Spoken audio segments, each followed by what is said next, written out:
এখনকার আলোচনা আওয়ামী লীগের বিপুলভাবে উঠে আসা নিয়ে। কারো ক্ষমতা নেই এই উঠে আসাকে আটকে দেয়ার। দেশের মিডিয়াকে ভয় দেখিয়ে, লোভ দেখিয়ে সত্যি খবর চেপে রাখতে সফল হয়েছে বটে ইউনূস সাহেবের সরকার। মানুষকে বলছে বটে যে সব ঠিক হ্যায়।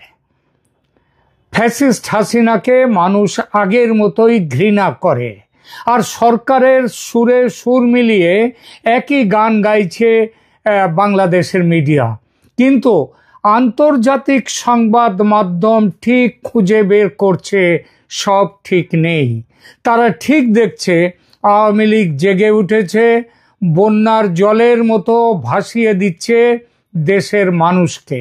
সিঙ্গাপুরের বিখ্যাত সংবাদ মাধ্যম দ্য সিঙ্গাপুর পোস্ট তার ২৬ সেপ্টেম্বর সংখ্যায় এক বড় সড়ো প্রবন্ধ লিখেছে শেখ হাসিনার দলের এই তীব্র গতিতে উঠে আসা নিয়ে। প্রবন্ধের শিরোনাম তারা দিয়েছে Awami League down but not out. তার মানে আওয়ামী লীগের গ্রাফ, আওয়ামী লীগ একটু নিচে নেমে এসছে কিন্তু শেষ হয়ে যায়নি।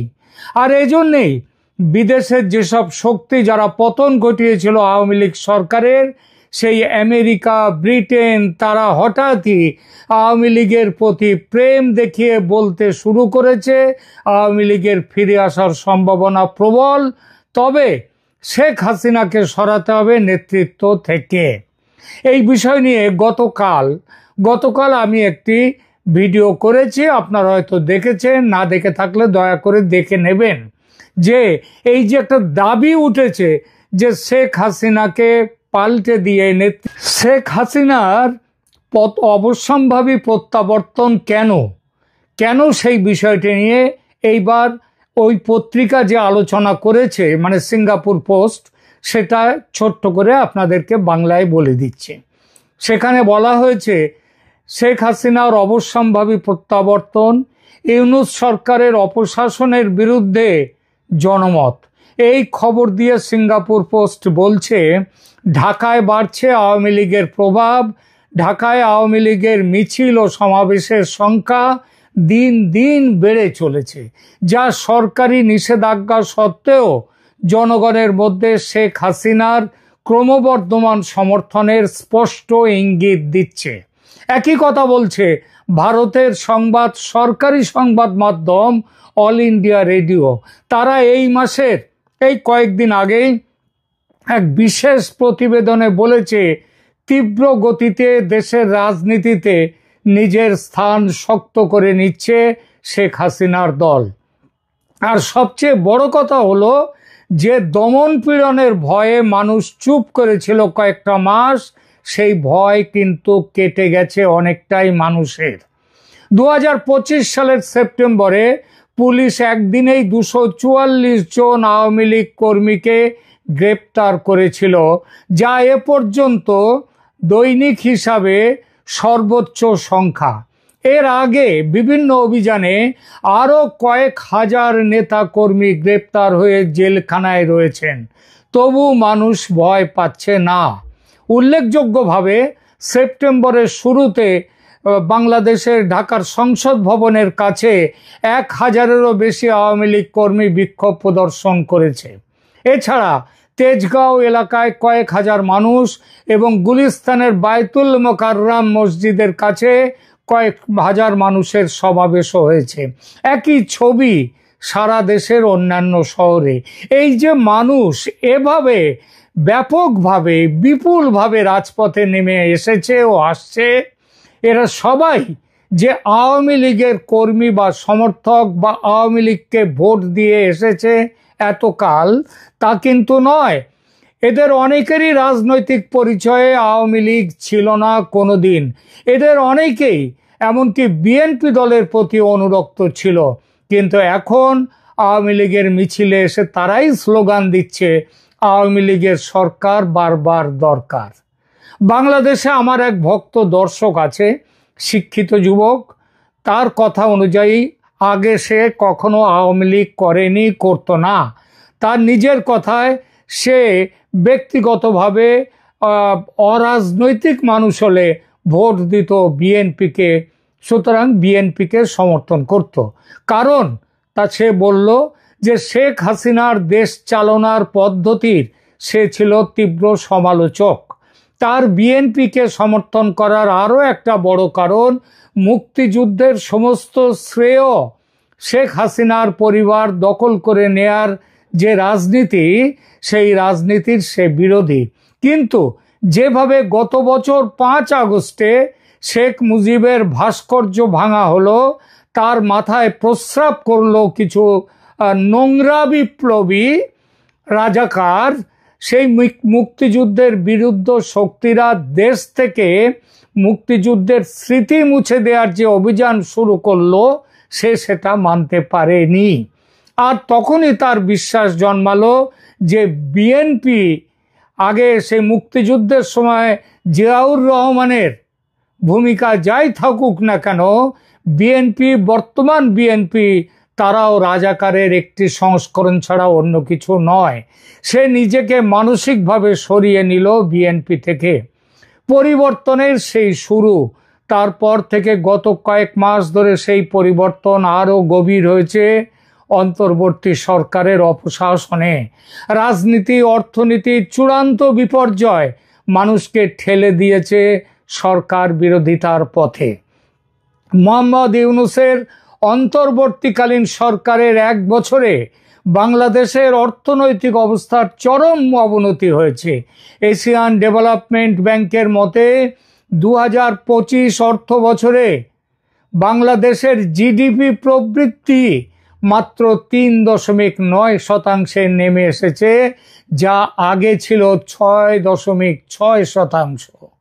মুদ্রাস্ফীতি আগস্ট 2025-এ মুদ্রাস্ফীতি পৌঁছেছে 8.29%। জুলাইয়ে তা ছিল আরও বেশি, 8.55%। বেকারত্বের হার রেকর্ড উচ্চতায় পৌঁছেছে। ব্যাপক কর্মচ্যুতির কারণে লাখ লাখ মানুষ নতুন করে বেকার হয়েছে। বিশেষত যুব বেকারত্ব ভয়াবহ রূপ নিয়েছে দেশে, যার 85%ই হচ্ছে নারী। নারীদেরকে ঘরের মধ্যে ঢুকিয়ে রাখার, বস্তাবন্দি করার প্রয়াস শুরু হয়েছে ব্যাপকভাবে। আন্তর্জাতিক মুদ্রা তহবিল IMF বাংলাদেশকে আর ঋণ না দেয়ার সিলিং আরোপ করে দিয়েছে, যা দেশের চলতি $8.44 বিলিয়ন ঋণের ওপরে আর উঠতে পারবে না। বৈদেশিক মুদ্রা রিজার্ভ $25 বিলিয়ন নিচে নেমে এসেছে, যা মাত্র 4 মাসের আমদানি বিল মেটাতে সক্ষম। আইন শৃঙ্খলা পরিস্থিতি অবনতি ভয়াবহ। ইউনূস সরকারের আমলে আইন শৃঙ্খলা পরিস্থিতির মারাত্মক অবনতি। সব দিকে বেড়েছে মব সন্ত্রাস। বাংলাদেশে হিন্দু, বৌদ্ধ, খ্রিস্টান ঐক্য পরিষদের প্রতিবেদন অনুযায়ী 2024 সালের 4 আগস্ট থেকে 5 আগস্ট থেকে 2025 সালের জুন পর্যন্ত 330 দিনে 2442টি সাম্প্রদায়িক হামলার ঘটনা ঘটেছে। এটাও রেকর্ড হয়নি, থানা থেকে পুলিশ ফেরত দিয়েছে, এরকম ঘটনাও অজস্র। এর মধ্যে রয়েছে, এই সাম্প্রদায়িক হামলার মধ্যে রয়েছে সংখ্যালঘুদের হত্যা, মানে হিন্দুদের হত্যা, ধর্ষণ, উপাসনালয়ে হামলা এবং সংখ্যালঘু পরিবারের ঘরবাড়ি সম্পত্তি দখল। এই যে আপনারা এই যে শুনলেন খাগড়াছড়িতে 1-2 দিন আগে সেখানে একটি উপজাতি মহিলা, পাহাড়ি মেয়ের, স্কুলের মেয়ে, তাকে ধর্ষণ করা হয়েছে এবং সেই নিয়ে পাহাড়ে এখন আগুন জ্বলছে।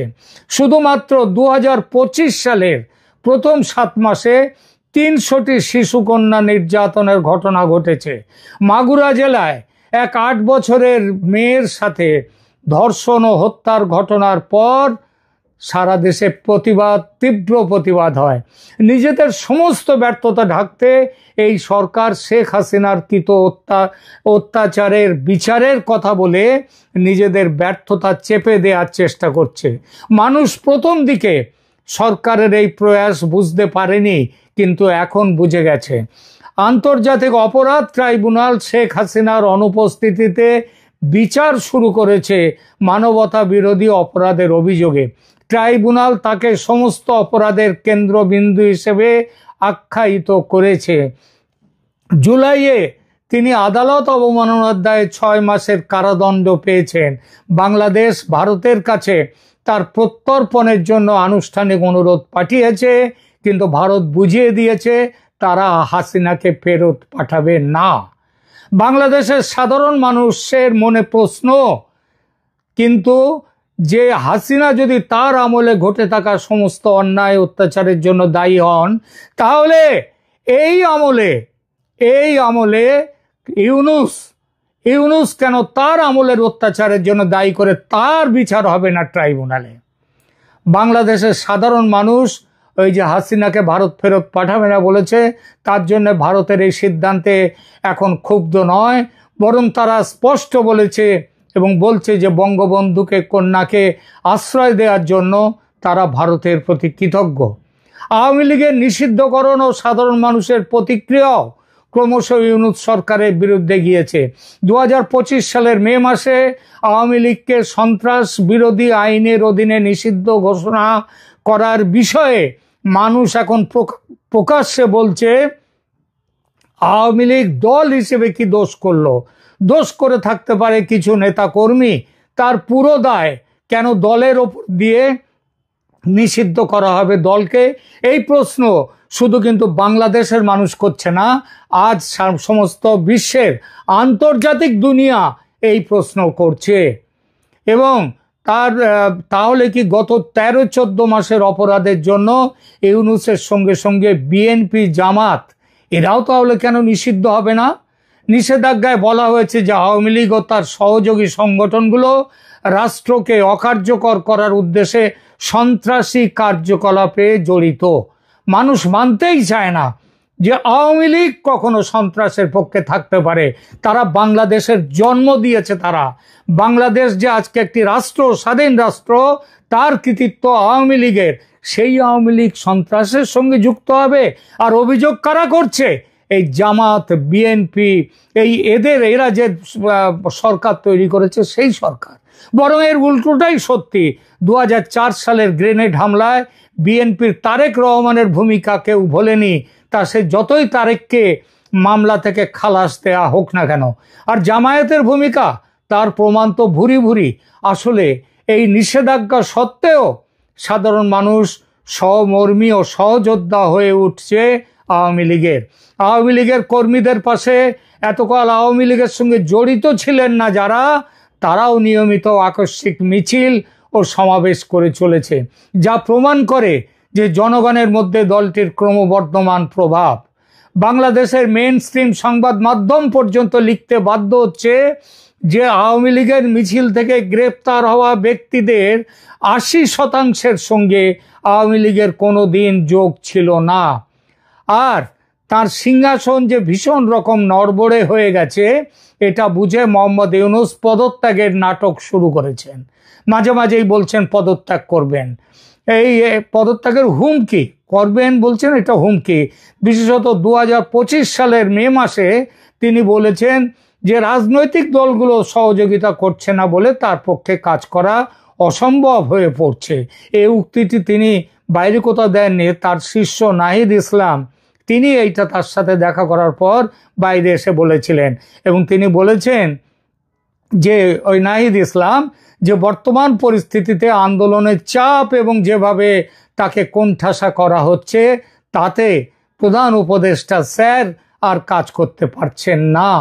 ইউনূস 2026 সালের ফেব্রুয়ারিতে নির্বাচনের কথা বলেছেন, কিন্তু সেই সফরসূচি নিয়ে, সেই সময়সূচি নিয়েও সন্দেহ রয়েছে। বিএনপি নির্বাচনের রোডম্যাপ চাইছে, সরকার স্পষ্ট কোনো তারিখ দিতে পারছে না। জনমতের পরিবর্তনের বিভিন্ন ইঙ্গিত থেকে বোঝা যাচ্ছে যে শেখ হাসিনার প্রতি জনমত খুব দ্রুত ইতিবাচক হয়ে উঠেছে। যে গণ অভ্যুত্থান তাকে ক্ষমতাচ্যুত করেছিল, এখন সেই জনগণই তার অনুপস্থিতিতে দেশের অবস্থার অবনতি দেখে হতাশ। তারা বলছে শেখ হাসিনা ছাড়া এই দেশকে বাঁচাতে পারবে না আর কেউ। শুধু যে দেশের অর্থনীতি শেষ করে দিয়েছে এই সরকার তা নয়, তারা দেশের সার্বভৌমত্ব পর্যন্ত বিসর্জন দিতে এগিয়ে এসেছে নিজেদের স্বার্থ সিদ্ধির জন্য। নিউ ইয়র্কে জাতিসংঘের সাধারণ অধিবেশনের সময় ইউনূসের বিরুদ্ধে যে ব্যাপক বিক্ষোভ দেখা গিয়েছে তা কিন্তু এরই প্রমাণ। শেখ হাসিনার নেতৃত্বে আওয়ামী লীগের প্রত্যাবর্তন এখন কেবলমাত্র সময়ের অপেক্ষা। বর্তমান পরিস্থিতি বিশ্লেষণ করলে দেখা যায় যে শেখ হাসিনার রাজনৈতিক প্রত্যাবর্তনের ভিত্তি আগের চেয়েও মজবুত হয়ে উঠেছে এবং ক্রমশই মজবুত হচ্ছে। ইউনূস সরকারের অর্থনৈতিক ব্যর্থতা, আইন শৃঙ্খলার অবনতি, সংখ্যালঘুদের ওপর হামলা এবং গণতান্ত্রিক প্রতিষ্ঠানগুলোর দুর্বলতা জনগণের মধ্যে হাসিনার শাসনের জন্যে আবার ফিরে আসুক, হাসিনার শাসনের জন্য একটা নস্টালজিয়া, যে পুরনো দিনের স্মৃতি জাগিয়ে তুলেছে তাদের। হাসিনার আমলে বাংলাদেশের জিডিপি প্রবৃদ্ধি ছিল 6 থেকে 7%, বৈদেশিক মুদ্রার রিজার্ভ ছিল $48 বিলিয়ন পর্যন্ত পৌঁছেছিল এবং দারিদ্র্যের হার উল্লেখযোগ্যভাবে কমেছিল। বাংলাদেশ সারা বিশ্বের কাছে একটা তাদের কাছে একটা উদাহরণ হয়ে উঠেছিল।